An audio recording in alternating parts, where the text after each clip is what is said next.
Social Services Minister Christian Porter says welfare spend is around $160 billion a year and predicts that, without further restraint, this could expand to $277 billion by 2026. Luckily for them, our neighbours just over the ditch have given us the blueprint for a major reform to Centrelink, when they their investment model welfare system in 2012. If Australia adopts the kiwi solution, it will drastically overhaul how people access benefits. And one thing's for certain, the government is planning to get a whole lot more personal about how you live your life. If you don't measure up, your Centrelink benefits, like carers and job seekers allowance, will be cut, and taking a holiday while on benefits will be a definite no-no. One of the first groups that could feel the winds of change are students. Speaking at the National Press Club on Tuesday, Social Services Minister Christian Porter released a new study on welfare and said the Centrelink system was a failure. For too many people in the system, money flows, nothing changes and lives are not improving. Social Security currently costs Australia $160 billion a year, the equivalent of 80% of the amount raised in income tax, said Mr. Porter. By 2026 that figure could rise to $277 billion annually, while the lifetime cost of providing welfare benefits to just Australia's current population will cost $4.8 trillion. Across the country, 48% of households were paying no net tax, the minister said. The situation where you have half, and potentially more, households drawing from the system than contributing to it is like a snake eating its own tail. The current system was an example of intergenerational unfairness, he said, as tomorrow's taxpayers paid for their own welfare as well as paying back the debt of the current generation. There are three groups of welfare recipients who might want to look sharp, as they are the ones the government wants to focus on first.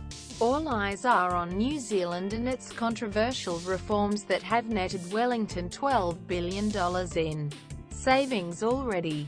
With NZ having a population 5 times smaller than Australia, you can see how the guardians of the Canberra coffers are salivating. But critics say the poorest are the ones who suffer the most. What does an investment approach to welfare mean? It means you invest more in people you expect to be on welfare their whole lives and provide them with educational opportunities, counseling and job training from the start.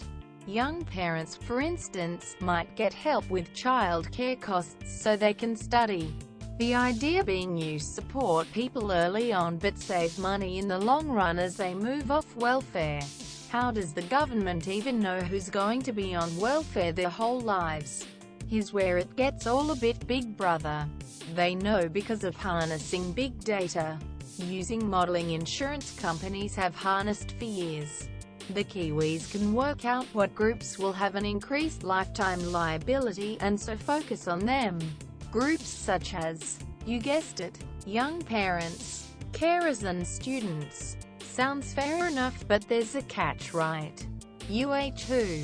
Talking to the ABC, the architect of New Zealand's welfare reforms, former Social Security Minister Paula Bennett, said the approach was a bit of carrot, a bit of stick.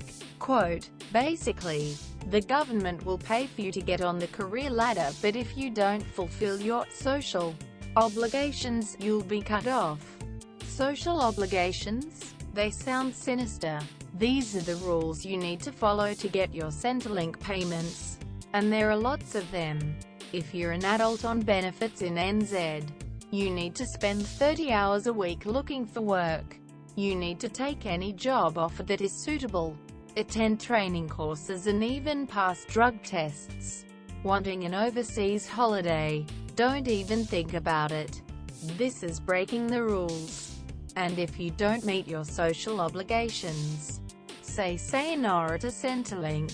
If you don't take up an offer of work, that's 13 weeks of payments forfeited. If you don't pass 2 drugs tests in a row, that's another 13 weeks gone. What about students? Students are allowed to complete their courses, but once they're done they're treated the same as any adult on welfare. To keep benefits, they have to treating getting a job as a job. What's Australia's plans?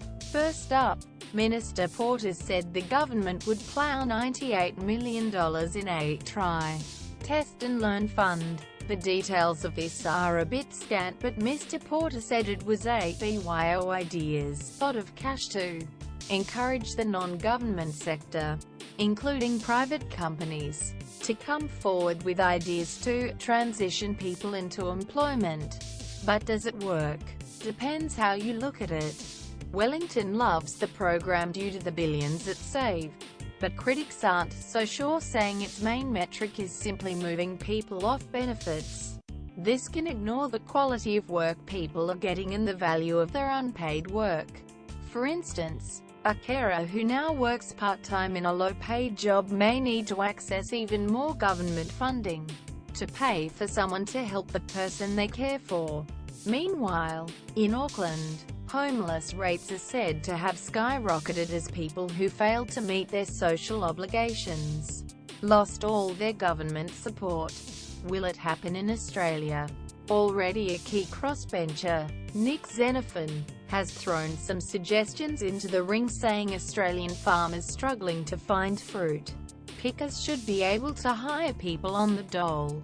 But a wide-ranging reform like this getting through a stable parliament in New Zealand is one thing. Passing Australia's almost hung parliament will be a whole other struggle. News.com.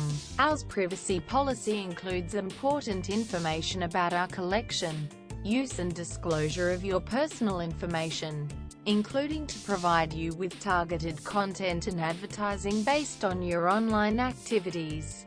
It explains that if you do not provide us with information we have requested from you, we may not be able to provide you with the goods and services you require. It also explains how you can access or seek correction of your personal information, how you can complain about a breach of the Australian privacy principles, and how we will deal with a complaint of that nature.